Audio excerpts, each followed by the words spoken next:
Hello everyone, welcome to electrical engineering MCQs and welcome to our official YouTube channel. मित्रांनो, तुम्हाला सर्वांचं आमच्या electrical engineering एमसीक्यूजच्या YouTube चॅनलवरती स्वागत आहे.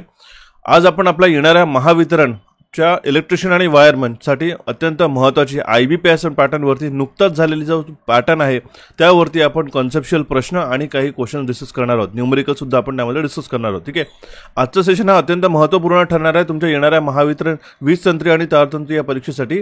जर तुम्ही आजच आपल्या चॅनलला फर्स्ट टाइम पाहता तर आजच चॅनलला सबस्क्राईब करून नोटिफिकेशन बेलला क्लिक करून ऑलवरती क्लिक करा, जेणेकरून तुम्हाला वेळोवेळी येणारे जे अपडेट्स आहेत आणि सेशनची जी नोटिफिकेशन आहे ही लवकरात लवकर पाहावयास मिळेल. ठीक आहे, आजचा हा 5व्या नंबरचा सेशन आहे. बघा, याआधीचे जे तुम्हाला मी सेशन तुम्हाला प्रोव्हाइड केलेले हे सुद्धा सेशन जाऊन तुम्ही यूट्यूब चॅनलवरती पाहू शकता. आणि जर तुम्हाला याची प्लेलिस्ट हवी असेल तर तसं सुद्धा सांगा, मी तुम्हाला याची प्लेलिस्ट सुद्धा तयार करून देईल. ठीक आहे, आतापर्यंत 4 सेशन असे तयार झालेले आहेत आणि सोबतच आपला IBPSचा जो एक सेट मी तुम्हाला प्रोव्हाइड करण्यात आलेला होता तो तुमच्या महाट्रान्सकोच्या परीक्षेसाठी अत्यंत उपयुक्त ठरलेला आहे. तर हा सेट सुद्धा जाऊन बघा, अत्यंत महत्त्वपूर्ण तुम्हाला माहिती आणि कॉन्शन्स तुम्हाला यामध्ये पाहाव्यास मिळतील. ठीक आहे, आणि ज्याही विद्यार्थ्यांना आपल्या जे रेग्युलर अपडेट्स हवे असतील महानिर्मिती, महापारेषण आणि महावितरणसाठी, तंत्रज्ञासाठी आणि स्पेशली इलेक्ट्रिशियन आणि ITIच्या विद्यार्थ्यांच्या दृष्टीने तयार करण्यात आलेला हा टेलिग्राम चॅनल आहे, ज्याची लिंक तुम्हाला डिस्क्रिप्शन बॉक्समध्ये मिळेल. हा जो चॅनल आहे जाऊन तुम्ही नक्कीच जॉईन करा. ओके, आणि ज्याही विद्यार्थ्यांना नॉन टेक्निकलची तयारी करायची आहे त्यांनी मात्र कॅपिट्यूटच्या ॲप्लिकेशनला डाउनलोड करून किंवा ऑफिशियल वेबसाईटवरती जाऊन हा तुम्ही टेस्ट पासचा जो कोर्स आहे, ठीक आहे, फक्त 49 रुपयाला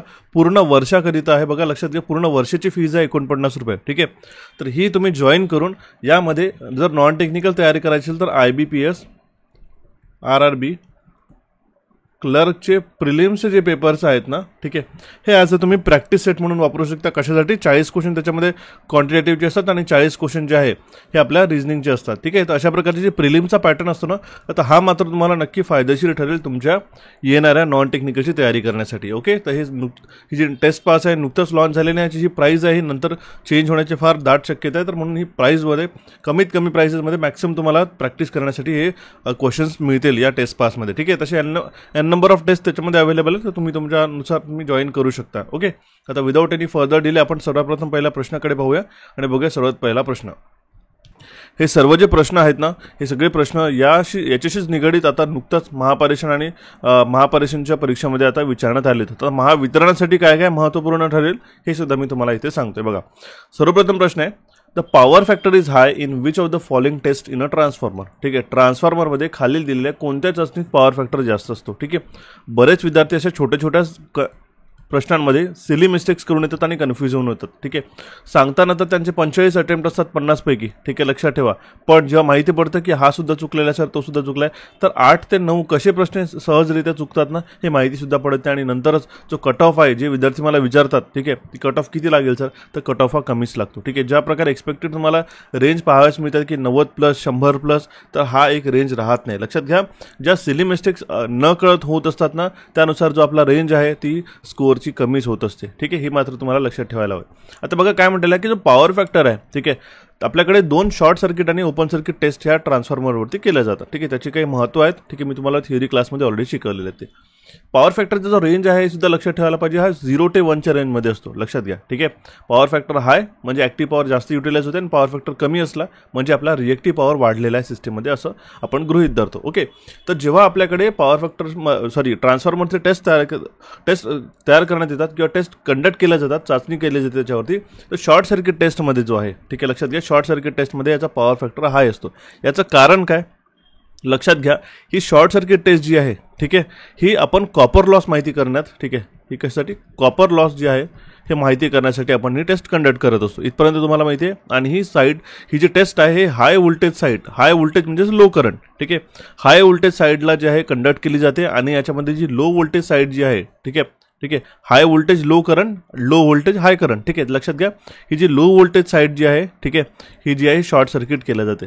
ठीक आहे, ओके, आणि ही जी टेस्ट आहे ही रेटेड करंटवरती परफॉर्म केली जाते. आणि जो लो व्होल्टेज सर्किट जो आहे, ठीक आहे, हा शॉर्ट सर्किट असल्यामुळे जो आहे याचा पॉवर फॅक्टर जो आहे हा युनिटी इन नेचर असतो नियरली. ठीक आहे, म्हणून लक्षात ठेवा की जो पॉवर फॅक्टर राहतो हा शॉर्ट सर्किट टेस्टच्या वेळी हा हाय असतो.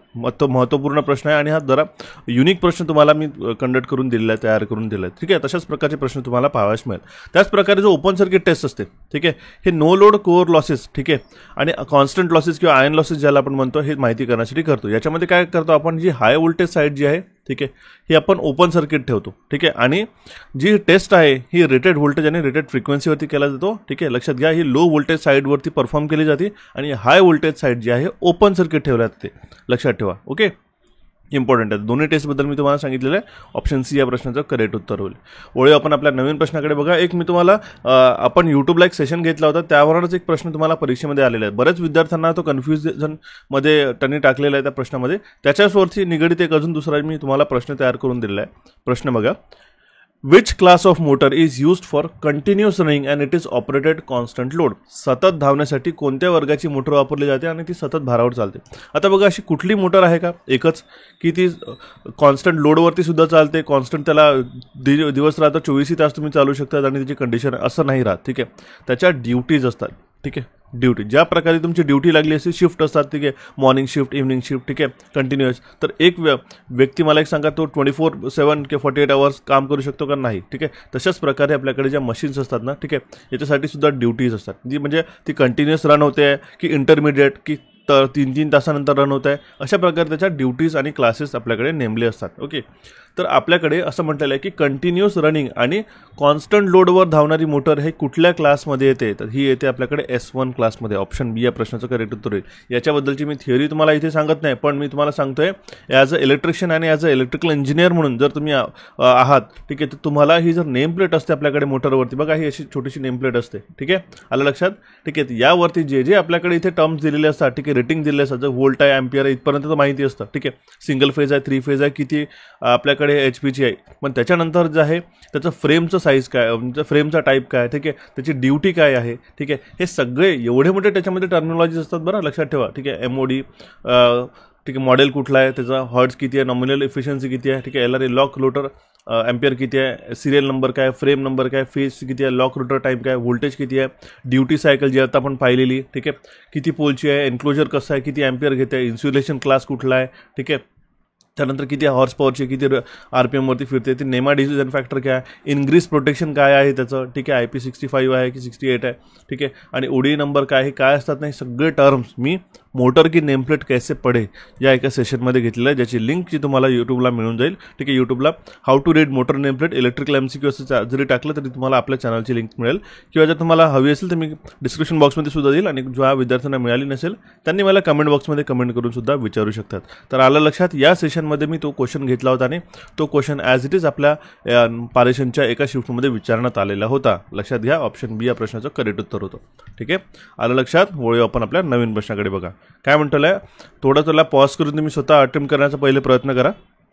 बघा प्रश्न काय दिलेला आहे, which of the following is not an advantage of a conduit wiring. खालीलपैकी कोणती कारणे नाली वायरिंगचा फायदा नाही. ठीक आहे, यामध्ये आपल्याकडे 5 रिझन दिलेले आहे. ठीक आहे, 5 आपल्याकडे स्टेटमेंट दिलेले आहे, 5 वाक्य दिलेले आहेत. त्यापैकी आपल्याकडे जे कंड्यूट वायरिंग असते, ठीक आहे, ज्याला आपण नाली वायरिंग म्हणताय, ठीक आहे, याच्यामध्ये मराठीमध्ये असं कन्वर्ट झालेलं आहे, किंवा तुम्ही त्याला कंड्यूट वायरिंग सुद्धा म्हणू शकता. ठीक आहे, त्यापैकी कुठलं एक ॲडव्हान्टेज नाही आहे म्हटलेलं आहे. ठीक आहे, इज नॉट अन ॲडव्हान्टेज. तर प्रश्न परीक्षेमध्ये व्यवस्थितरित्या वाचायचा आहे. तर बघा पहिलं स्टेटमेंट आपण वाचूया, conduit provides a protection against mechanical engineering and fire. ठीक आहे, म्हणजे कंड्यूट यंत्रणा जी आहे, ठीक आहे, ही यांत्रिक इजा आणि आगीपासून संरक्षण प्रदान करते. बरोबर आहे. ठीक आहे, कंड्यूटमध्ये काय होतं की आपल्याकडे जे वायर्स आहे एका आपल्या पाईपमधून, ठीक आहे, GIच्या किंवा आपल्याकडे जो PVC पाईप आहे त्याच्यामधून आपण कॅरी फॉरवर्ड करतोय तो. ठीक आहे, तर ही सुद्धा स्टेटमेंट याचा एक फायदा झाला. ठीक आहे, म्हणून याचं नॉट अन ॲडव्हान्टेजमध्ये आपल्याला आन्सर देता येणार नाही. Conduit provides protection against chemicals. बरोबर आहे. ठीक आहे, या कंड्यूटमुळे रसायनापासून संरक्षण मिळतं, हे सुद्धा स्टेटमेंट करेक्ट होईल, म्हणजे याचा ॲडव्हान्टेज होईल, त्याचा फायदा होईल. नंतर म्हटलेलं आहे conductors are safely secured from moisture. ठीक आहे, आर्द्रतेपासून सुरक्षितपणे सुरक्षित असतात कंडक्टर. बरोबर आहे. आपल्याकडे कंड्यूटमध्ये वायर्स असल्या कारणामुळे जो आपल्याकडे मॉइश्चर आहे त्याच्यापर्यंत तो सहसा पोहोचत नाही. बरोबर आहे. नंतर आहे it requires less skilled labour. ठीक आहे, यामध्ये कमी कुशल कामगारांची आवश्यकता असते, असं आहे का? नाही. लक्षात घ्या, यामध्ये जास्त कुशल कामगारांची आवश्यकता आहे. ठीक आहे, it requires less skill labour म्हटलेलं आहे, पण आपल्याकडे जो कंड्यूटचं आहे ते एक्सपेन्सिव्ह असते, महाग असते ती वायरिंग, आणि त्याला हायर स्किल सेटचे लोक हवे असतात. ठीक आहे, म्हणजे कुशल कामगारांची आवश्यकता असते, पण कमी म्हटलेलं तर हा स्टेटमेंट आपला चुकीचा होईल. ठीक आहे, it requires less skilled labour हा याचा ऑप्शन बरोबर होईल. ठीक आहे, नंतर काय म्हटलं, दिस wiring has a far better look, या वायरिंगचा लुक अधिक चांगला आहे. बरोबर आहे, हे सुद्धा स्टेटमेंट आपलं करेक्ट आहे. म्हणून उत्तर काय याचं बघा, ऑप्शन डी. आलं लक्षात? म्हणून बघा, एका प्रश्नामध्ये 5 कॉन्सेप्ट तुम्हाला ते विचारतात आणि तसंच तुम्हाला परीक्षेमध्ये कन्फ्यूज करतात. म्हणून जे मी तुम्हाला सांगतोय, जी तुमची थिअरी आहे, ठीक आहे, ही व्यवस्थितरित्या प्रिपेअर असणं खूप गरजेचं आहे. लक्षात घ्या. ठीक आहे, ऑप्शन डी या प्रश्नाचं करेक्ट उत्तर होतं. वळूया आपण आपल्या नवीन प्रश्नाकडे. आणि हा जर सेशन आवडत असेल तर सेशनला नक्कीच लाईक करा. एकेका लाईकने आम्ही मोटिवेटेड फील करतो, आणि अशाच प्रकारे ज्या प्रकारे तुम्ही मागच्या सेशनमध्ये रिस्पॉन्स दिलेला आहे, त्याच प्रकारे मी तुम्हाला लवकरात सेशन दिलेलं आहे. तर जेवढे लाईक्स आणि तुमचे कमेंट्स आणि सबस्क्रिप्शन असतील या काय व्हिडिओवरती, तेवढंच मी तुम्हाला लवकरात अजून अशी सेट्स तुम्हाला प्रोव्हाइड करेल. ठीक आहे, बघा नवीन प्रश्न काय म्हटलेला आहे, in a DC generator the generated EMF is inversely proportional to. DC जनरेटरमध्ये तयार केलेली ईएमएफ त्याच्या विपरीत प्रमाणात असते, व्यस्त प्रमाणामध्ये किंवा इन्व्हर्सली प्रोपोर्शनल. इन्व्हर्सली प्रोपोर्शनलचा अर्थ काय असतो, कुठली एक व्हॅल्यू जर इन्व्हर्सली प्रोपोर्शनल आहे, ठीक आहे, याचा अर्थ काय, जर ही व्हॅल्यू वाढली तर ही व्हॅल्यू कमी होते. ठीक आहे, आणि ही जर व्हॅल्यू कमी झाली तर ही व्हॅल्यू वाढते. याला म्हणतो इनडायरेक्टली प्रोपोर्शनल. ठीक आहे, इन्व्हर्सली प्रोपोर्शनल. ठीक आहे, तर याच्यामध्ये काय म्हटलेलं आहे, ईएमएफ जो आहे हा इन्व्हर्सली प्रोपोर्शनल असते. त्यासाठी आपल्याकडे एक फॉर्म्युला माहिती असणार गरजेचं आहे, EG. ठीक आहे, इज इक्वल्स टू φPZN/60A. ठीक आहे, तर फाय जो असतो हा असतो फ्लक्स. म्हणजे बघा आता यावरती जे वरचे, ठीक आहे, अंश आणि छेद ज्याला आपण म्हणतो, अंशावरचे ज्या काय व्हॅल्यूज आहे ह्या डायरेक्टली प्रोपोर्शनल असतात. ठीक आहे, लक्षात ठेवा, ह्या सगळ्या डायरेक्टली प्रोपोर्शनल आहे. म्हणजेच काय, जर स्पीड वाढेल तर EG वाढेल, झेड वाढेल तर EG वाढेल, पी वाढेल तर EG वाढेल, फ्लाय वाढेल तर EG वाढेल. ठीक आहे, पण मात्र ह्या ज्या खालच्या व्हॅल्यूज आहेत, ठीक आहे, समजा ही तर कॉन्स्टंट झाली. ठीक आहे, ही 1 काय झाली, ए म्हणजे ॲम्पियर असतो का नाही, याला म्हणतात नंबर ऑफ पॅरलल पाथ. ठीक आहे, ओके, तर म्हणजेच काय, जर नंबर ऑफ पॅरलल पाथ वाढतील तर आपल्याकडे हा EGची व्हॅल्यू कमी होईल. ठीक आहे, आता बघा मॅग्नेटिक फ्लक्स पर पोल हा डायरेक्टली प्रोपोर्शनल आहे. ठीक आहे, बघा हा डायरेक्टली प्रोपोर्शनल झाला. ठीक आहे, स्पीड ऑफ आर्मेचर, ठीक आहे, स्पीड ऑफ आर्मेचर ही सुद्धा डायरेक्टली प्रोपोर्शनल झालेली आहे. नंबर ऑफ पॅरलल पाथ हा मात्र इन्व्हर्सली प्रोपोर्शनल झाला. इन्व्हर्सली प्रोपोर्शनल विचारण्यात आलेलं होतं, विपरीत प्रमाणात. म्हणून याचं उत्तर काय होईल बघा, option C. Number of pole सुद्धा डायरेक्टली प्रोपोर्शनल आहे, कारण की बघा EG जो आहे हा डायरेक्टली प्रोपोर्शनल आहे आपल्या नंबरच्या पोलच्या. म्हणजेच पोलची संख्या वाढली तर आपल्याकडे EGची संख्या सुद्धा वाढेल. ठीक आहे, तर आपल्याला व्यस्त प्रमाणात म्हणजे इन्व्हर्सली प्रोपोर्शनल विचारलं होतं, म्हणून आपल्याला याचं उत्तर काय देता येईल, ऑप्शन सी. ठीक आहे, आलं लक्षात? तर तुम्हाला यासाठी काय माहिती होतं, फक्त हा आणि फक्त एक फॉर्म्युला. ओके, या प्रकारे तुम्हाला परीक्षेमध्ये प्रश्न विचारतात. वळूया नवीन प्रश्नाकडे. बघा काय म्हटलेलं आहे, अगेन मी तुम्हाला थोडेसे विचार करण्याजोगे जे प्रश्न आहेत ते तुम्हाला प्रोव्हाइड करते. त्यामध्ये तुम्ही लक्षात ठेवा, identify the incorrect statement given below for the synchronous machine. Synchronous मशीनसाठी खालील दिलेले चुकीचे विधान आपल्याला ओळखायचे आहे. लक्षात घ्या. ठीक आहे, पहिला स्टेटमेंट आपल्याकडे काय म्हणतोय, it requires DC for field excitation. क्षेत्र उत्तेजनासाठी डीसीचा आवश्यकता असते. बरोबर आहे, आपल्याकडे ही सिंक्रोनस मोटर ही डबल एक्साइटेड मोटर आहे. लक्षात घ्या. ठीक आहे, यामध्ये जो डीसीची रिक्वायरमेंट असते आपल्याला इथे रोटर साईडला लागत असते. ठीक आहे, तर म्हणून याला आपल्याला डीसी एक्सायटेशन लागतं. बरोबर आहे स्टेटमेंट. ठीक आहे, इनकरेक्ट शोधायचं आपल्याला. नंतर आहे, it can be operated under wide range of power factor both lagging and leading by changing it's excitation. त्याची उत्तेजना, त्याचे फ्लक्सेस, त्याची जी फील्ड जी आहे ती चेंज करून आपण, ठीक आहे, त्याचं जे आपल्याकडे पॉवर फॅक्टर आहे हे दोन्ही, ठीक आहे, लॅगिंग आणि लिडिंग पॉवर फॅक्टरवरती त्याला ऑपरेट करू शकतो. हे सुद्धा स्टेटमेंट करेक्ट आहे. It is costlier and complicated to manufacture. हे उत्पादन करणे महाग आणि गुंतागुंतीचे आहे. बरोबर आहे, सिंक्रोनस मोटर कॉम्प्लिकेटेड असते आणि महागडी सुद्धा असते. हे सुद्धा स्टेटमेंट करेक्ट आहे. नंतर काय म्हटलेलं, it runs only at a synchronous speed. The only way to change it speed by changing the supply frequency. ती केवळ समकालिक वेगाने चालते. त्याचा वेग बदलण्याचा एकमेव मार्ग म्हणजे पुरवठा वारंवार बदलणे. बघा, NS is equals to 120 into F/P. ठीक आहे, NS बरोबर काय, 120 गुणेला फ्रिक्वेन्सी भागेला पोल्स. ठीक आहे, तर पोल्स तर आपल्याकडे फिक्स आहेत, समजून चला. ओके, तर आपल्याकडे फक्त, आणि हे 120 सुद्धा कॉन्स्टंट आहे, तर फक्त आणि फक्त जो सिंक्रोनस स्पीडला व्हॅरी करण्यासाठी कुठला फॅक्टर आहे तो म्हणजे फ्रिक्वेन्सी. जर आपण फ्रिक्वेन्सी चेंज केली तरच आपण सिंक्रोनस स्पीड चेंज करू शकतो. जी या आपल्याकडे समजा 4 पोल आणि 50 हर्ट्झसाठी जी फ्रिक्वेन्सी स्पीड असते ती असते 1500 RPM. ओके, म्हणजेच आपली जी स्पीड आहे ठीक आहे ही कॉन्स्टंट असते. ठीक आहे, लक्षात ठेवा. It runs only at a synchronous speed. ही सिंक्रोनस मोटर सिंक्रोनस स्पीडवरतीच रोटेट होते, रन होते. ठीक आहे, म्हणून याचं उत्तर हे सुद्धा आलेलं नाही. तर ऑप्शन शेवटचं 5वं असेल, it is inherently a self starting motor. ही स्वाभाविकपणे एक स्वयं स्टार्टिंग मोटर आहे, स्वतःच स्टार्ट होते. नाही, लक्षात घ्या, हे चुकीचं आहे विधान. ही एक self starting, it is not a self starting motor. हे उत्तर याचं बरोबर होईल. ओके, म्हणून याचं ऑप्शन ई हे प्रश्नाचा जो आन्सर येईल. ठीक आहे, की इनकरेक्ट स्टेटमेंट कुठलं आहे, चुकीचं विधान कुठलेलं आहे, की हे यामध्ये दिलेलं आहे की स्वाभाविकपणे एक स्वयं स्टार्टिंग मोटर आहे, पण असं नाही आहे. It is not a self starting motor. ही एक स्वाभाविकपणे स्वयंचलित मोटर नाही आहे. हे याचं करेक्ट एक्सप्लेनेशन होईल. म्हणून याचं उत्तर काय येईल बघा, ऑप्शन ई. आलं लक्षात. ठीक आहे, वळूया आपण आपल्या नवीन प्रश्नाकडे. बघा काय म्हटलेलं आहे, what is the line voltage equal to the in a delta connection. ठीक आहे, आता बघा डेल्टा कनेक्शन कसा फॉर्म होतो असे. ठीक आहे, हा झाला डेल्टा कनेक्शन. आलं लक्षात. ठीक आहे, आता यामध्ये काय असतं, हे जे फेज व्होल्टेज आहे ठीक आहे हेच असतं आपल्याकडे लाईन व्होल्टेज. लक्षात, VPH is equals to VL. Okay, म्हणजेच काय, जे लाईन व्होल्टेज आहे हे कशाच्या बरोबरीचं असतं, हे असतं आपल्या फेज व्होल्टेजच्या. आलं लक्षात. ठीक आहे, पण मात्र जर आपण आपल्याकडे डेल्टा कनेक्शनमध्ये जो लाईन करंट आहे हा कशाच्या बरोबरीचा असतो, √3 गुणिला IPH. ठीक आहे, फेज करंटच्या. हेच जर आपण स्टार कनेक्शनमध्ये जर पाहिलं, ठीक आहे, हे स्टार कनेक्शन. आता स्टार कनेक्शनमध्ये आपल्याला काय असतं, इथे न्यूट्रल पॉईंट प्रेझेंट असतो. हे R, Y आणि B फेज झाले. ठीक आहे, तर यामध्ये हा जो फेज व्होल्टेज आहे VPH, ठीक आहे, हा आपल्या याच्यामध्ये 1/√3 टाइम्स असतो. किंवा जो हा लाईन व्होल्टेज आहे समजा R आणि Y याच्यामधला एक व्होल्टेज घेतला तर काय राहील, VL इज इक्वल्स टू √3 गुणिला VPH राहील. म्हणजे VPH काय राहील, 1/√3 टाइम्स ऑफ VL. आलं लक्षात. ठीक आहे, पण मात्र यामध्ये जो लाईन करंट आणि फेज करंट जो आहे हा सारखाच असतो. ठीक आहे, ह्या दोन तुम्हाला माहिती असणं गरजेचं आहे. फार परीक्षेमध्ये प्रश्न विचारले जातात त्यावरती. ठीक आहे, याचा टोटल पॉवरचा फॉर्म्युला काय असतो बघा. ठीक आहे, हा असतो 3 गुणिला phase voltage into phase current into cos of phi. हा झाला आपल्याकडे फेजच्या फॉर्मॅटमध्ये. आणि जर लाईनच्या फॉर्मॅटमध्ये म्हटलं तर काय होईल, √3 गुणिला ठीक आहे VL गुणिला IL गुणिला कॉस ऑफ फाय. ठीक आहे, जर दोन्ही एक्सप्रेशन आले, लाईन व्होल्टेज आणि लाईन करंट जर म्हटलं तर √3 येतं, आणि जर फेज व्होल्टेज आणि फेज करंट म्हटलं तर 3 येतं. ठीक आहे, तुम्ही लक्षात ठेवा. अत्यंत छोटे छोटे सिली मिस्टेक्स विद्यार्थी करून येतात. ऑप्शन ए या प्रश्नाचं करेक्ट उत्तर होईल. वळूया नवीन प्रश्नाकडे. बघा काय म्हटलेलं आहे, as a thumb rule what is the depth of pole to be planted in the ground taken as a used for erecting an overhead line. Overhead लाईनला एक साधा नियम म्हणून ओव्हरहेड लाईनला उभारण्यासाठी वापरल्या जाणाऱ्या जमिनीत लावलेल्या खांबांची खोली किती राहते. ठीक आहे, आता बघा पोल्स आपण जमिनीमध्ये गाडतो. ठीक आहे, लक्षात ठेवा.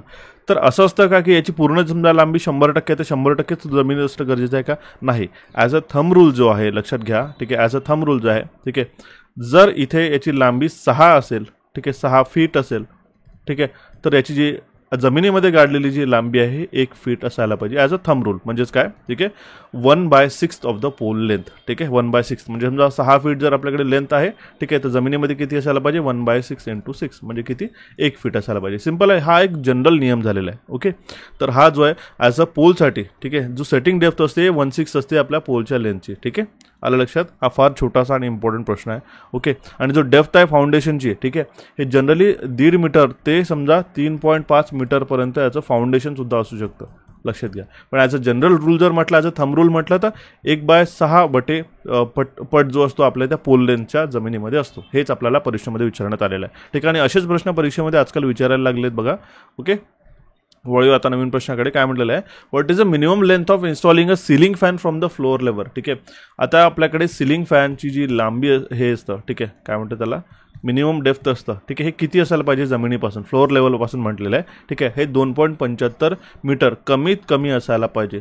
ठीक आहे, 2.75 मीटर म्हटलेलं आहे. ठीक आहे, आलं लक्षात. ओके, आणि बघा हे तर झालं. आता याला आपण काय म्हणू शकतो, कमीत कमी आता समजून चला 9 फीट किंवा 2.75 मीटर. ठीक आहे, सिलिंग फॅन आणि सिलिंग फॅनचे जे ब्लेड्स आहे आणि सिलिंगचे जे हे आहे, समजा ही झाली सिलिंग आपली. ठीक आहे, तर याचं अंतर किती असायला पाहिजे, ठीक आहे, 8 ते 10 इंचेस कमीत कमी असायला पाहिजे. आलं लक्षात. ठीक आहे, सिलिंग फॅन ब्लेड आणि जर समजा इथे कुठे लाईट असेल तर याच्यामध्येचं अंतर जे असं कमीत कमी समजा 39 इंचेस असायला पाहिजे. ओके, आणि सिलिंग फॅन जे आणि वॉल समजा इथे भिंत असेल याच्या मागे, ठीक आहे, तर याच्यामध्ये सुद्धा कमीत कमी 18 इंचचं, ठीक आहे, डिस्टन्स असायला पाहिजे, ठीक आहे, ब्लेड्स आणि इथून पर्यंतचं. आलं लक्षात? त्या काही तुम्हाला व्हॅल्यूज लक्षात ठेवणं गरजेचं आणि मोस्ट ऑफ द केसेसमध्ये हा प्रश्न विचारला जातो परीक्षेमध्ये. आलं लक्षात? वळूया आता आपण नवीन प्रश्नाकडे. बघा काय म्हटलेलं आहे. What is the meter constant for a single phase induction type energy meter. ठीक आहे, what is the meter constant of a single phase induction type energy meter. ठीक आहे, तो मीटर कॉन्स्टंट काय असतो, तर नंबर ऑफ रिव्होल्यूशन भागेला kilowatt hour, हा असतो त्याचा मीटर कॉन्स्टंट. आणि याच्यावरती एक न्यूमरिकल सुद्धा परीक्षेमध्ये विचारलं जातं. ठीक आहे, लक्षात आलं. नंबर ऑफ रिव्होल्यूशन मीटर, किती तो फिरतो आहे, त्याचे रिव्होल्यूशन किती झाले भागेला आपल्याकडे किती एनर्जी कन्झ्युम केलेली आहे किलोवॅट आवरमध्ये. आलं लक्षात? ऑप्शन डी या प्रश्नाचं करेक्ट उत्तर होईल.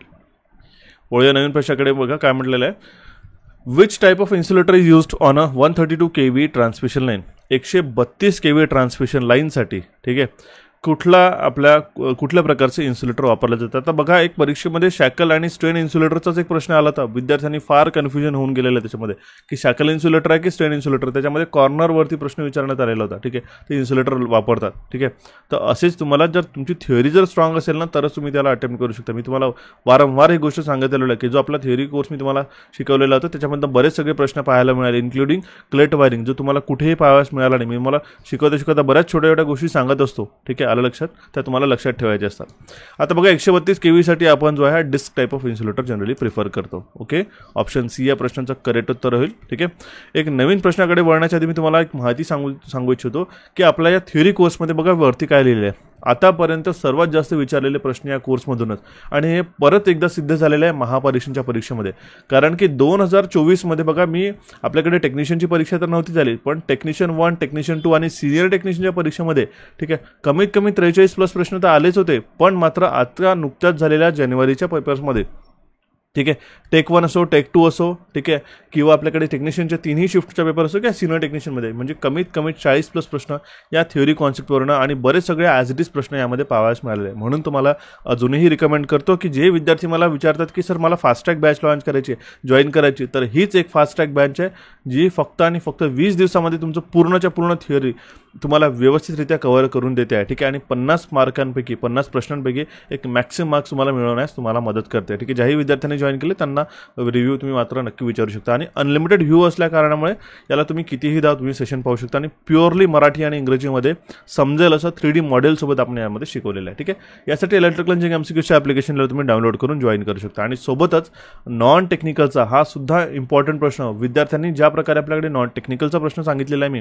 ठीक आहे, त्यामध्ये 80पैकी 80 याच टाईपमध्ये हे जे रिझनिंग झालं, ॲप्टिट्यूड झालं आणि मराठी जो सेम आपण शिकवलेला होता कॅपिट्यूडच्या ॲप्लिकेशनवरती, सेम तुम्हाला परीक्षेमध्ये पाहावयास मिळत आहे. पण आज जर मात्र तुम्ही कोणी जॉईन करत असाल तर तुम्हाला जे टेस्ट पास सांगितली होती 49 रुपीजची, ही मात्र आपण यासोबत आता फ्री देतोय. ठीक आहे, जर जेही विद्यार्थी जॉईन करत असतील, ठीक आहे, त्यांना जर काही मदत हवी असेल तर या नंबरवरती तुम्ही व्हॉट्सॲप करून विचारू शकता. ठीक आहे, किंवा कॅपिट्यूडच्या ॲप्लिकेशनला डाउनलोड करून याला जॉईन करून तुम्ही हे जे टेस्ट पास आहे हे मोफत मिळू शकता. ही फार कमी दिवसांसाठी ऑफर मी तुम्हाला प्रोव्हाइड करतोय. ठीक आहे, सोबतच तुमची प्रॅक्टिससुद्धा होईल आणि तुम्हाला रिझनिंग आणि ॲप्टिट्यूडमध्ये काय तयार करायचं आहे आणि कमीत कमी वेळेमध्ये, कारण की 40+ प्रश्न आजकाल प्रत्येक विद्यार्थी करून यायला लागले कारण पेपरच सोपी येतोय. पण 80 प्रश्नांची प्रॅक्टिस कुठून करा आणि कशी तुम्हाला तयारी करायची आहे हे या 3-in-1 सुपर नॉन टेक्निकल कोर्समध्ये तुम्हाला पाहाव्यास मिळेल. तर नक्की जॉईन करा. आणि ज्यांना वाटतंय की सर आमची थिअरीसुद्धा झालेली आहे, सर्व झालेलं आहे, आता मला फक्त टेक्निकलचे प्रश्न पाहिजे आहे, तर त्यांनी हा ITI साठीचा सुपर MCQ कोर्स जो आपण लॉन्च केला होता अत्यंत महत्त्वपूर्ण ठरलेला आहे आपल्या परीक्षेसाठी. 30 सेट आतापर्यंत झालेले आहेत. ठीक आहे, ज्यामध्ये 600+ प्रश्न आपण हे व्हिडिओ सोल्युशनच्या माध्यमातून तुम्हाला शिकवून दिलेले आहेत आणि याच्यामध्ये 3000+ प्रश्न मी तुम्हाला प्रॅक्टिससाठी दिलेले आहेत. ठीक आहे, याची प्रॅक्टिस नक्कीच करा. ठीक आहे, फार इम्पॉर्टंट आहे आणि प्रत्येक सेटमध्ये जे तुम्हाला महत्त्वाचे प्रश्न शिकवलेले आहेत त्याचं विस्तृत शिकवणी तुम्ही समजून घ्या. त्यामध्येच तुम्हाला अख्ख्या बऱ्यापैकी तुम्हाला 40 पैकी जास्तीत जास्त प्रश्न तुम्हाला सॉल्व्ह करण्यास मदत मिळेल. आणि हा प्रूव्हन झालेले कोर्सेस मी वारंवार एकदा सांगतोय तुम्हाला. आता सगळ्या गोष्टी झाल्यानंतर तुम्हाला ॲनालिसिस करणं खूप गरजेचं असतं. म्हणून आपल्या ज्या 5 फुल लेंथ टेस्ट आहे, ठीक आहे सर 5च टेस्ट आहेत का? हो 5च टेस्ट आहे, पण या टेस्ट तुमच्या परीक्षेसाठी अत्यंत कारिगर ठरलेल्या आहे, परीक्षेच्या पेपरमध्ये झालेल्या. ठीक आहे, म्हणून मी तुम्हाला सांगतो या टेस्टला जॉईन करून टाका. इलेक्ट्रिकल इंजिनिअरिंग MCQच्या ॲप्लिकेशनला हे अवेलेबल आहेत. ओके, वळूया आता आपण आपल्या नवीन प्रश्नाकडे आणि बघूया सर्वप्रथम पहिला प्रश्न. ठीक आहे, काय म्हटलेलं आहे, generally which method of earthing is used in India. ठीक आहे, आता आजकाल भारतामध्ये काय वापरलं जातं सहसा. ठीक आहे, याच्यावरती प्रश्न विचारायला लागले की भारतामध्ये जनरेशन व्होल्टेज काय, भारतामध्ये ट्रान्समिशन व्होल्टेज काय, भारतामध्ये किती केबल वापरला जातो. आणि आता अशाच प्रकारचे प्रश्न मी तुम्हाला सांगतोय. अर्थिंग जो आहे, कुठल्या प्रकारचं अर्थिंग भारतामध्ये वापरलं जातं, तर ती जी आहे प्लेट आणि पाईप अर्थिंग ही सहसा भारतामध्ये वापरला जाते. ऑप्शन सी याचा करेक्ट उत्तर होईल. मी त्याबद्दल एक प्लेट अर्थिंगचा तुम्हाला सुद्धा एक प्रश्न शिकवला होता बघा, तो सुद्धा ॲज रिच आलेला. ठीक आहे, की तुम्हाला 2 अंतर सांगितले असते. एक तर प्लेटचा टॉप कॉर्नर आणि प्लेटच्या बॉटम कॉर्नरपर्यंतचे मिनिमम डिस्टन्स असते हे किती असायला हवे. ह्या थेअरी कोर्समध्ये सांगितलं. ॲज इट इज प्रश्न तुम्हाला तो परीक्षेमध्ये सुद्धा पाहावयास मिळाला होता. ठीक आहे, लक्षात ठेवा इंडियामध्ये प्लेट आणि पाईप अर्थिंग हा जनरली सहसा वापरलं जातं. ठीक आहे, ऑप्शन सी या प्रश्नाचं करेक्ट उत्तर होईल. वळूयात आपण नवीन प्रश्नाकडे. बघा काय म्हटलेलं आहे. Sparking occurs when the load is switched off because the circuit has a dash high. ठीक आहे, जेव्हा लोड स्विच ऑफ होतं तेव्हा स्पार्किंग होते, कारण सर्किटमध्ये जास्त काय असतं. ठीक आहे, चुकीने जर रेजिस्टन्स मार्क केलं, लक्षात ठेवा तुमचा प्रश्न पूर्ण चुकलेला आहे. याचं उत्तर येतं इंडक्टन्स. ठीक आहे, का बरं मी तुम्हाला सांगतोय. इंडक्टरची प्रॉपर्टी काय असतं. ठीक आहे, हा जो सडन चेंज इन करंट आहे, ठीक आहे, याला अपोज करतो. ठीक आहे, त्याच प्रकारे कॅपॅसिटर काय करतो, सडन चेंज इन व्होल्टेज. ठीक आहे, okay, sudden change in voltage. ठीक आहे, हे अपोज करतो. म्हणजेच काय, एकदम इन्स्टंटेनियसली याचं जर व्होल्टेज चेंज असेल तर याच्या प्लेट्स पुढे तो कॉन्स्टंट व्होल्टेज मेंटेन करण्याचं काम करतो. पण जर सडनली चेंज होतो तर त्याला तो अपोज करतो. असं नाही की चेंज होत नाही, होतो पण ग्रॅज्युअली होतो, हळूवारपणे होतो. त्याच प्रकारे ज्या प्रकारे सर्किटमध्ये जे आहे, ठीक आहे, आपण समजा डायरेक्टली याच्यापुढे स्विच लावला. ठीक आहे, ओके, आणि यामध्ये आपण पाहतोय की जर समजा आपण करंट फ्लो होत आहे, कॉन्स्टंट करंट फ्लो होत आहे. ठीक आहे, तर सडनली आपण स्विच ओपन केला. ठीक आहे, तर हा सडन आपल्याकडे जो इंडक्टन्स जो आहे, ठीक आहे, याच्यामध्ये करंटला अपोज करेल, म्हणूनच इथे कॉन्टॅक्ट पॉईंटला स्पार्किंग होतं. लक्षात ठेवा याचं उत्तर येतं ऑप्शन ए इंडक्टन्स. असेच छोटे छोटे कन्फ्युजिंग प्रश्न हे तुम्हाला परीक्षेमध्ये पाहावयास मिळतात आणि मी तेच याच्या सेशनमध्ये इन्क्लूड केलेले आहेत. बघा ओके, काय म्हटलेलं आहे. And electric current that periodically reverse is called as. एक अधूनमधून उलट्या होणाऱ्या विद्युत प्रवाहाला असे म्हणतात. ठीक आहे, उलट होणाऱ्या म्हणजे काय. ठीक आहे, वायरिंग विथ अ टाईम. ठीक आहे, ओके, लक्षात घ्या. याला आपण कुठला करंट म्हणतो, अल्टरनेटिंग करंट. ठीक आहे, पाय आणि 2π. हे पाय 2π काय. ठीक आहे, त्याच्या एका कम्प्लीट सायकल किती डिग्रीचा असतो, 360 डिग्रीचा असतो. ठीक आहे, म्हणजेच किती 2πचा असतो. एक पाय म्हणजे काय असतं, 180 डिग्री. आलं लक्षात. ठीक आहे, एक कंप्लीट सायकल पॉझिटिव्ह आणि निगेटिव्ह सायकल जी आहे, कंप्लीट AC सायकल जी असते ही 360 डिग्रीची असते. आलं लक्षात. जो इलेक्ट्रिक करंट आहे हा पिरियडिकली रिव्हर्स होतो. ठीक आहे, AC करंट, त्यालाच आपण AC करंट म्हणतो. ऑप्शन ए या प्रश्नाचं करेक्ट उत्तर होईल. वळूया नवीन प्रश्नाकडे. बघा काय म्हटलेलं आहे. Transformer is said to be working at a maximum efficiency. ठीक आहे, कधी एका ट्रान्सफॉर्मर हा मॅक्सिमम इफिशियन्सीवरती वर्क करतोय हे कुठल्या स्टेटमेंटमध्ये काम कधी म्हणू शकतो, जेव्हा याचा आयर्न लॉसेस म्हणजे लोहाचा जो लॉसेस असतो हा त्याच्या तांब्याच्या नुकसान इतकं असतो, तेव्हा ही कंडिशन आपल्याला पाहावयास मिळते. आलं लक्षात. जेव्हा आयर्न लॉसेस, कॉपर लॉसेस इतके असतात तेव्हा हा ट्रान्सफॉर्मर मॅक्सिमम इफिशियन्सीवरती वर्क करतो. ओके, ऑप्शन ए या प्रश्नाचं करेक्ट उत्तर. आणि याचा जो KVA असतो maximum इफिशियन्सीवरती,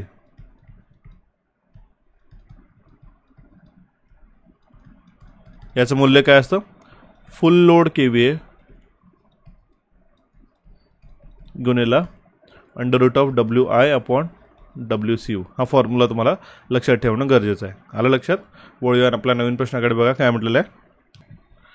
the magnetic potential in a magnetic circuit can be measured in terms of dash. ठीक आहे, तर जो मॅग्नेटिक पोटेन्शियल असतं ज्याच्यामध्ये आपल्याकडे इलेक्ट्रिक पोटेन्शियल असतं, आलं लक्षात, त्याला आपण काय म्हणतो, EMF, इलेक्ट्रोमोटिव्ह फोर्स. तशाच प्रकारचे मॅग्नेटिक पोटेन्शियल असतं त्याला आपण म्हणतो MMF. ओके, आलं लक्षात. ऑप्शन डी या प्रश्नाचं करेक्ट उत्तर होतं. ठीक आहे, आता मला एक सांगा, MMF हा कुठल्या युनिटमध्ये मोजतो. ठीक आहे, एक छोटंसं टास्क आहे, तुम्हाला कमेंट बॉक्समध्ये नक्कीच कमेंट करा. ओके, आणि कुठलीही तुम्हाला मदत हवी असल्यास कोर्सेसबद्दल तर तुम्ही या नंबरवरती व्हॉट्सॲप करून फ्री गायडन्ससुद्धा घेऊ शकता. वळूया आता आपण आपल्या नवीन प्रश्नाकडे. बघा काय म्हटलेलं आहे. In an induction motor the percentage slip is found in the range of. ठीक आहे, इंडक्शन मोटरमध्ये पर्सेंटेज स्लिप ही कुठल्या रेंजमध्ये असते. आता विद्यार्थ्यांना इथेच कन्फ्युजन होतं. ठीक आहे, 1 ते 5% असते की 1 ते 100% असते.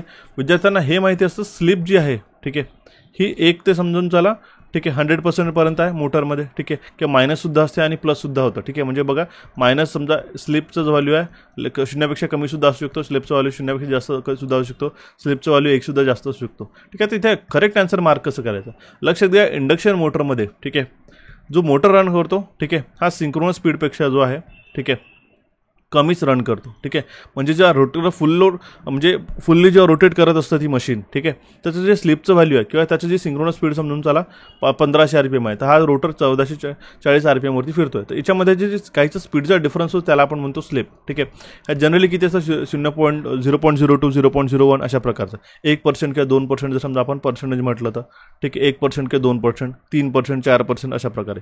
ठीक आहे, याचं जे व्हॅल्यू आहे हे रेंज करतं 1 ते 5%. इथे 1 ते 100% होणार नाही. का बरं सांगतोय? ठीक आहे, कारण की विद्यार्थी म्हणतील सर 0 ते 1 पर्यंतचे स्लिपचं मूल्य असतं, पण इथे म्हटलेलं आहे की इंडक्शन मोटरमध्ये percentage slip is found in the range of. ठीक आहे, जो आपला स्लिप असतो, ठीक आहे, स्लिपची व्हॅल्यू हे रन होत असताना 1 ते 5% मध्ये असला तर त्यांनी स्लिपचंच मूल्य म्हटलं असतं डायरेक्टली. ठीक आहे, स्लिपचं व्हॅल्यू किती असतं तर आपण ह्याच्यामध्ये वेगळं ऑप्शन मार्क केला असता. आलं लक्षात? ऑप्शन ए या प्रश्नाचं करेक्ट उत्तर होईल. ठीक आहे, वळूया आता आपण नवीन प्रश्नाकडे. बघा काय म्हटलेलं आहे, हिटिंग एलिमेंट जो आहे डोमेस्टिक अप्लायन्सेसमध्ये हा कुठल्या घटकापासून बनलेला असतो? हा नायक्रोमपासून बनलेला असतो. ठीक आहे, नायक्रोममध्ये किती टक्के आपलं निकेल असतं, क्रोमियम असतं आहे. ठीक आहे, लक्षात ठेवा, नायक्रोममध्ये जो आहे 80% निकेल असतं आणि 20% क्रोमियम असतो. ठीक आहे, हा एक असा एक मटेरियल आहे, ठीक आहे, जो ॲज अ हिटिंग एलिमेंट म्हणून वापरतो. आता याच्यामध्ये कुठला लॉस होतो बघा, I2R लॉसमुळे जो आहे हा जो नायक्रोम कॉईल आहे, ठीक आहे, समजून चला हा हीटअप होतो आणि याची उष्णताही वापरली जाते पाणी गरम करण्यासाठी वगैरे किंवा दुसऱ्या आपल्या अप्लायन्सेससाठी. ठीक आहे, आणि याचा मेल्टिंग पॉईंट हा किती आहे 1150 डिग्री सेंटीग्रेड. ओके, म्हणून त्याला हाय टेम्परेचर वायर तयार करण्यासाठी सुद्धा वापरला जातो. जे हेअर ड्रायर झालं, टोस्टर झालं, ओव्हनमध्ये याचा सुद्धा वापर होतो. ठीक आहे, वळूया आता आपल्या नवीन प्रश्नाकडे. बघा काय म्हटलेलं आहे, the frequency of the induced EMF in the rotor circuit is dash. Rotor सर्किटमध्ये जी फ्रिक्वेन्सी इंड्यूस होते, ठीक आहे, आपल्या इंड्युस्ड EMFची जी फ्रिक्वेन्सी असते, म्हणजे काय म्हटलेलं आहे, रोटर सर्किटमध्ये प्रेरित EMFची वारंवारता अशी आहे. जो इंड्युस्ड EMF असतो रोटर सर्किटमध्ये त्याची फ्रिक्वेन्सी किती असते हे स्टेटमेंटच्या माध्यमातून विचारलेलं आहे. तर लक्षात ठेवा, ही जी आहे हे मॅक्सिमम असते स्टँडस्टिल कंडिशनमध्ये. का बरं? कारण की तुम्हाला माहिती आहे जो रोटर फ्रिक्वेन्सी आहे ही काय असते, supply frequency at the multiplied by slip. ठीक आहे, स्लिप गुणेला सप्लाय फ्रिक्वेन्सी FS आपण याला म्हणू शकतो. म्हणजेच काय होतं तर बघा, स्लिपचं व्हॅल्यू स्टँडस्टिल कंडिशनमध्ये काय 1 आहे, म्हणजे सप्लाय फ्रिक्वेन्सी हे मॅक्सिमम आहे आपल्याकडे. आलं लक्षात? अशा प्रकारचे छोटे छोटे क्वेश्चन तुम्हाला पाहाव्यास मिळू शकतो. ठीक आहे, जेव्हा कधी बघा रोटर सर्किटमध्ये इंडक्शन मशीनमध्ये रोटर हा रोटेटिंग पार्ट असतो ज्यामध्ये रोटर वाइंडिंग असते. ठीक आहे, आणि स्टेटर हा स्टेशनरी असतो. ठीक आहे, स्लिप काय आहे हे सिंक्रोनस स्पीड आणि आपल्या रोटर मॅग्नेटिक फील्डमधला एक बेसिक डिफरन्स असतो. ठीक आहे, किंवा रोटर स्पीडमधला एक डिफरन्स आहे आणि slip as a percentage of a synchronous speed म्हणून आपण हे करतो. ठीक आहे, सिंक्रोनस स्पीड जो आहे, ठीक आहे, हा 0% असतो. ठीक आहे, आणि EMF जो आहे 0 होऊन जाईल. जर समजा सिंक्रोनस स्पीडमध्ये स्लिपची व्हॅल्यू जर 0% झालं तर तो इंड्युस्ड EMF आपला 0 होऊन जाईल. ठीक आहे, तर जेव्हा रोटर हा स्टँडस्टिल कंडिशनमध्ये असतो म्हणजे स्लिपचं व्हॅल्यू किती असतं 100% असतं. ठीक आहे, 100% असतं. तर जो इंड्युस्ड EMF असतो ही सेम फ्रिक्वेन्सीचा असतो as of stator supply frequency. ठीक आहे, म्हणजे स्टेटर फ्रिक्वेन्सीचा जेवढा स्टेटर फ्रिक्वेन्सी जेवढी असेल तेवढेच आपलं रोटर फ्रिक्वेन्सीसुद्धा असतं. ठीक आहे, कारण की आपल्याकडे स्टँडस्टिल कंडिशनमध्ये स्लिपची व्हॅल्यू जी आहे 100% असते. ओके, ऑप्शन ए या प्रश्नाचं करेक्ट उत्तर होईल. वळूयात आपल्या नवीन प्रश्नाकडे. बघा काय म्हटलेलं आहे, for a single phase induction motor the centrifugal switch is connected to dash. ठीक आहे, सिंगल फेज इंडक्शन मोटरसाठी सेंट्रिफ्युगल स्विच कसे जोडले जाते? ठीक आहे, ते जे आहे हे समजा रनिंग वाइंडिंग झाली. ठीक आहे, हा सेंट्रिफ्युगल स्विच झाला. ठीक आहे, हे रोटर झाला. तर हे याच्या जो स्टार्टिंग वाइंडिंग आहे, ठीक आहे, या स्टार्टिंग वाइंडिंगच्या सिरीजमध्ये जोडण्यात येतं. आलं लक्षात? ऑप्शन डी या प्रश्नाचं करेक्ट उत्तर. असे छोटे छोटे प्रश्न कन्फ्यूज करतात बरं. ठीक आहे, series to running winding, series to starting winding, parallel to series winding, parallel to running winding असे ऑप्शन देऊन ते कन्फ्यूज करतात. इधर सिरीज और पॅरलल. तर आपल्याला स्टिक राहायचं आहे आपल्या डिसिजनवरती. आपला जो निर्णय आहे, जो आपण ऑप्शन चूज केलेला आहे त्याला कॉन्फिडेंटली मार्क करायचं आहे. ओके, ऑप्शन डी या प्रश्नाचं करेक्ट उत्तर होईल. या नवीन प्रश्नाकडे. बघा काय म्हटलेलं आहे, द मॅक्सिमम व्हॅल्यू जो आहे साईन वेव्हचा AC व्होल्टेजचा जर समजा 10 व्होल्ट आहे तर आपल्याकडे RMS व्हॅल्यू काय होईल? ठीक आहे, हे विचारण्यात आलेलं. ठीक आहे, तर VM इज इक्वल्स टू काय होतं √2 टाइम्स ऑफ VRMS. ओके, तर आपल्याकडे काय विचारलेलं आहे, maximum value of sine wave ही जी 10 व्होल्ट आहे. ठीक आहे, हे 10 आहे, तर आपल्याला √2 गुणेला तर याचा RMS व्हॅल्यू किती होईल VRMS. ठीक आहे, तर VRMS काय होईल बघा. ठीक आहे, 10 भागेला √2. ठीक आहे, किंवा तुम्हाला सांगतो बघा 1/√2ची जी व्हॅल्यू असते 0.707 असते. ठीक आहे, तर तुम्ही याला असं सुद्धा करू शकता 10 गुणेला 0.707. ठीक आहे, तर 0 पॉईंट आणि हा जर 1 कट केला तर आपल्याकडे काय येईल 7.07. ठीक आहे, 07. ठीक आहे, 0 व्होल्ट. आलं लक्षात? सोपा प्रश्न होता. ऑप्शन बी या प्रश्नाचं करेक्ट उत्तर होईल. ठीक आहे, आलं लक्षात? आजचा सेशन कसा वाटला मला नक्कीच कमेंट बॉक्सच्या माध्यमातून कमेंट करून कळवा. नेक्स्ट सेशनसाठी लवकरात लवकर कनेक्टेड राहा आपल्या चॅनलशी. आपण लवकरात लवकर नेक्स्ट सेशन असाच घेऊन येत आहे. तुम्हाला न्यूमेरिकल हवे असेल तर मला नक्की सांगा आणि कुठली तुमची डिमांड आहे नेक्स्ट सेशनसाठी हे सुद्धा मला कमेंट बॉक्सच्या माध्यमातून कमेंट करून कळवा. ठीक आहे, जो तुम्हाला प्युअरली IBPS पॅटर्नचा नॉन टेक्निकलचा कोर्स दिलेला आहे मी तुम्हाला सांगतोय अजूनही वेळ आहे मित्रांनो. महावितरण तुमच्या हातातून गेलेलं नाही. ज्याही विद्यार्थ्यांना पारेषणमध्ये त्यांना डाऊट वाटतं स्वतःबद्दल त्यांनी नॉन टेक्निकलची तयारी व्यवस्थितरित्या करा. ठीक आहे, त्यासाठीच म्हणून तुम्हाला सांगतोय 25 दिवसमध्ये प्रॉपरली तुमचं जर प्लॅनिंग केलं या सेशननुसार, ठीक आहे, रिजनिंग आणि क्वांटिटेटिव्ह ॲप्टिट्यूडला समजून घेतलं तर तुमची व्यवस्थितरित्या तयारी होते. ठीक आहे, आणि आता सोबतच आपण टेस्ट पास देतोय त्याचा अर्थ तुम्हाला त्याची प्रॅक्टिससुद्धा करता येईल. आलं लक्षात? ठीक आहे, याच्यासाठी तुम्हाला कॅपिट्यूडच्या ॲप्लिकेशनला डाउनलोड करून जॉईन करावं लागेल. आणि जर तुमची थिअरीची तयारी झालेली असेल तर तुम्ही थिअरी व्यवस्थितरित्या तयारी करून, ठीक आहे, झाली नसेल तर तयारी करून त्याची तुमची पूर्ण मॅक्सिमम क्वेश्चन अटेम्प्ट करू शकता. टेक्निकलमध्ये सुद्धा टेस्ट अटेम्प्ट करा स्वतःला तुम्ही अनालिसिस करता येईल. आणि जर प्युअरली तुम्हाला IBPS प्रश्नच हवे असेल, ठीक आहे, तर तुम्ही हा आपला IBPS पॅटर्नचा, ठीक आहे, IBPS purely IBPS based course super MCQ course तुम्ही याला जॉईन करू शकता. ठीक आहे, ज्याही विद्यार्थ्यांनी हे एक्झिस्टिंग कोर्सेस घेतलेले आहेत हा टेक्निकलचा आणि नॉन टेक्निकलचा त्या विद्यार्थ्यांना एक्स्ट्रा डिस्काउंट यामध्ये मी प्रोव्हाइड करत असतो. ठीक आहे, त्यासाठी तुम्हाला या नंबरला व्हॉट्सअप करावे लागेल. ठीक आहे, भेटू आपण आपल्या नवीन सेशनमध्ये लवकरात लवकरच. मित्रांनो, आपल्या चॅनल कॅपिट्यूड्स आणि इलेक्ट्रिकल इंजिनिअरिंग MCQsला इथे तुम्ही क्लिक करून सबस्क्राईब करा. आपलं जे मेन टेलिग्राम चॅनल्स आहे याला जॉईन करा so that interactive timely updates तुम्हाला पाहावयास मिळेल. आणि आधीचे सेशन पाहण्यासाठी इथे तुम्ही क्लिक करून ते पाहू शकता. भेटू आपण आपल्या नवीन सेशनमध्ये लवकरात लवकरच. Thank you for watching this session and have a nice day.